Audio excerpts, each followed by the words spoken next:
Canada has announced plans to ban many single-use plastic items by 2021 in a bid to reduce ocean pollution.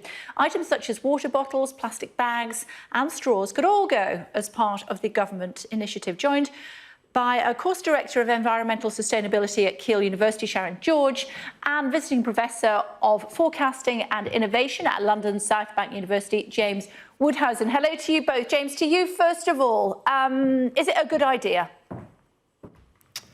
Well, I think it's very debatable. Justin Trudeau faces a whole number of problems domestically. His regime is prone to scandal, and I think this is just an effort to distract from his lamentable record, not least on plastics. He's been in government for some years. He's been sending them over to the Philippines and Malaysia, and now he wants to look good with a very vague proposal for 2021, maybe, to deal with single-use plastics right down to balloon sticks. And I can't take it seriously, really. We want to ban everything. He is spending a few $100,000 Canadian here, maximum of 10 million Canadian dollars there, on work in laboratories which could produce genuinely biodegradable plastics, could improve the filters that we use on incineration of plastics. Just seems that nobody's interested in technology nowadays. Maybe he doesn't know anything about it. Sharon, it's PR. Well, yes, and it is a small move, but then you could say that what we've done here is only the tip of the iceberg of what we could do. But the thing is, it is a start, and it is, you know, a strong message about plastic, and it is that strong message about, it's that word ban, and it's about going for those plastics that we really can do without. And once you start down that road, you know, the hope is that other plastics will follow and companies will start to innovate. You can't change this overnight. If we went to a situation where we had no plastics overnight, you've got to think about, you know, we've got a plastics industry for a start, and I think you know, the fact that we need to innovate and look for more materials and look for solutions to this, it's not going to be a simple problem, but you have to start somewhere, and starting with that low-hanging fruit of those single-use plastics that we can easily do without is a massive start. James, there you go. We've got to start somewhere. Well, I hate that metaphor, low-hanging fruit. You know, we're not monkeys. Of course, technological solutions look a long way away if you're only prepared to commit the kind of sums that trendy Trudeau is prepared to commit.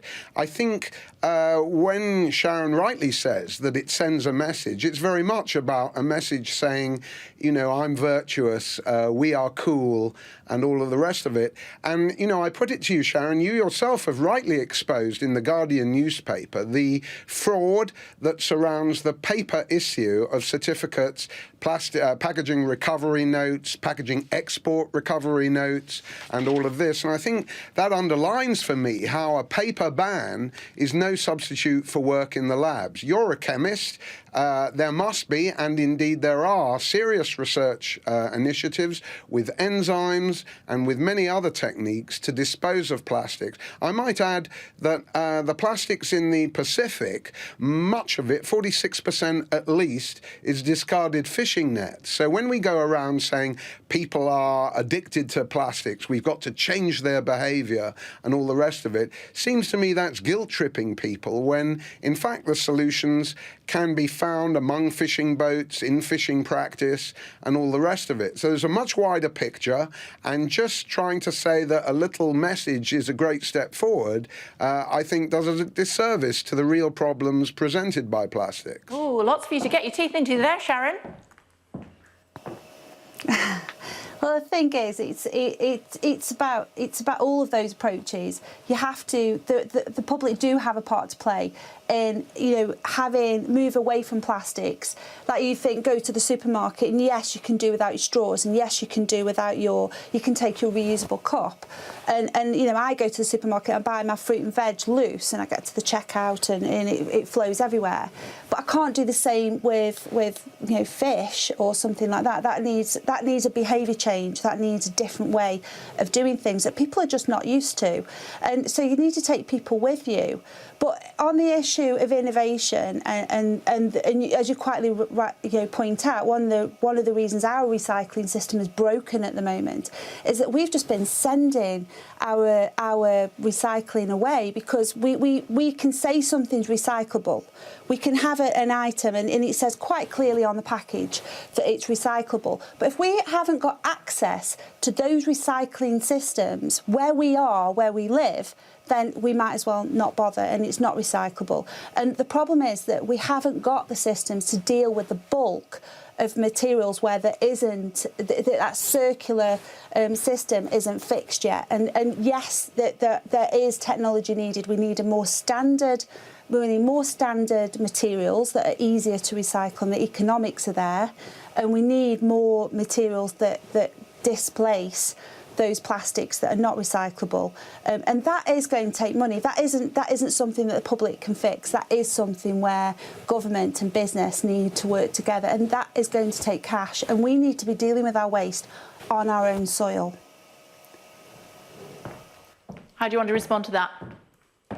Well, I'm glad there's some common ground. It's so hard to find nowadays. But I must ask you, Sharon, with the greatest respect, who are you to say that people should change their behaviours? You know, many poor people in this country who are on benefit and all of the stuff that Ian Duncan Smith tried to introduce, they are poor. They are pressed for time. They may have a screaming kid at the checkout. Okay, and you're solemnly... Wait, let me finish, please. No, you've asked the question, so Sharon would like to answer it, I'm sure. Sharon, go. Yeah, there are lots of different alternatives other than that easy-use plastic, that single-use plastic. And yes, there are a lot of cheap items that have a lot of plastic with them, but equally there are a lot of alternatives as well. And there are ways that class is not something that is. I would argue that there are things that people on low incomes can do. And I'm not saying that that we should that class is, you're not going to be disadvantaged. It's going to mean everybody. Doesn't matter who you are. People, all of us are guilty of being addicted to those single-use plastic. Okay, James, we've got 30 seconds. Last 30 seconds. Away you go, James.